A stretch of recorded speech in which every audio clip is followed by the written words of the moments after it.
วันนี้วันดีตรงกับวันอาทิตย์ขอให้ชีวิตก้าวหน้าก้าวไกลก้าวข้ามปัญหาก้าวข้ามอุปสรรคก้าวพ้นความทุกข์ก้าวไปสู่ความสำเร็จ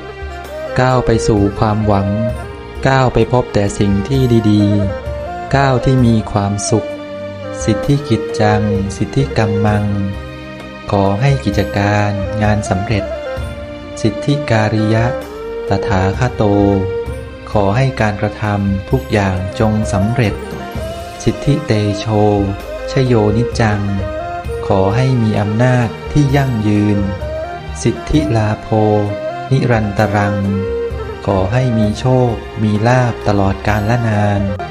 สัพพสิทธิภวันตุเตขอความสำเร็จทั้งหลายทั้งปวงนี้จงมีแก่ทุกท่าน